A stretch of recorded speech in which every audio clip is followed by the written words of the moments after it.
ralentissement de l'activité aux États-Unis s'est légèrement atténué en janvier, même s'il s'est contracté pour le 7e mois consécutif. En effet, l'indice PMI Composite en données préliminaires est ressorti à 46,6 pour le mois en cours, à comparer à 45 pour le mois précédent. Il est supérieur aux attentes du consensus qui s'établit lui à 45,8.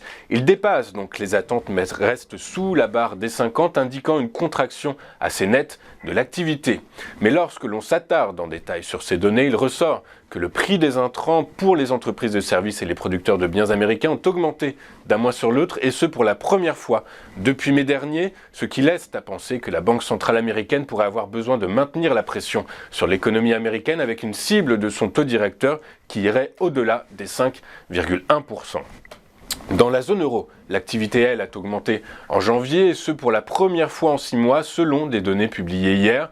Nouvelle preuve que l'économie européenne pourrait déjouer les attentes calculées fin 2022 et ainsi éviter une récession en 2023. En effet, l'indice PMI Composite, en données préliminaires, toujours est passé à 50,2 en janvier contre 49,3 en décembre, indiquant la première expansion depuis juin. Je vous rappelle qu'une lecture au-dessus des 50 représente la croissance. Le retour à cette croissance modeste a été facilité par la baisse des prix de l'énergie et un apaisement des tensions sur les chaînes d'approvisionnement qui ont contribué à ralentir la hausse des coûts des intrants pour les industriels.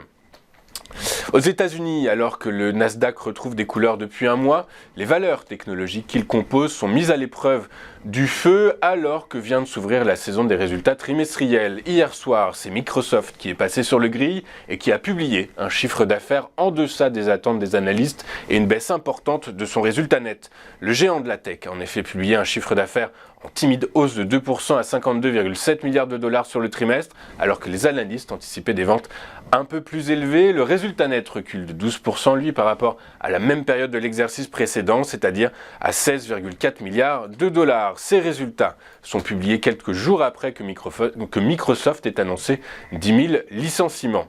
Ces résultats interviennent alors que le marché des PC est revenu à des niveaux pré-pandémiques et que des améliorations ne sont pas attendues au cours du trimestre prochain. Enfin, sur la scène géopolitique, selon plusieurs sources concordantes, les États-Unis et l'Allemagne sont sur le point de donner un coup de pouce significatif à l'effort de guerre de Kiev avec la livraison de chars de combat lourds à l'Ukraine.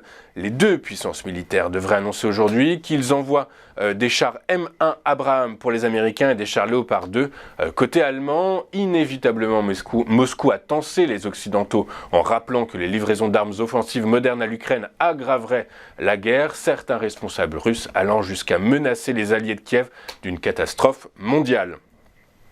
Avant de poursuivre le programme de notre émission, regardons ce qui s'est passé sur les principales places boursières de la planète hier. Et les bourses européennes ont clôturé la journée en ordre dispersé, les investisseurs semblant attendre la réunion de la BCE la semaine prochaine et à l'issue de laquelle les marchés anticipent une nouvelle forte hausse de taux.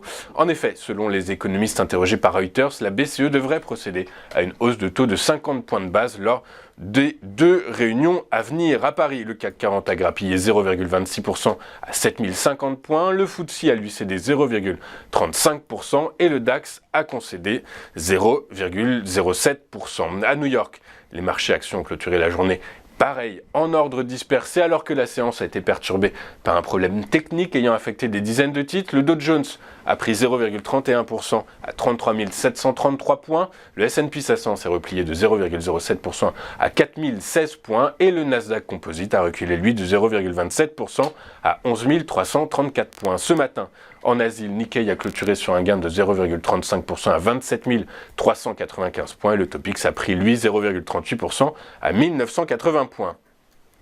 En France, hier, seuls les utilities ont fini la journée au-delà de 1% à 1,12%. Financières et industries suivent avec des hausses respectives de 0,8% et 0,56%.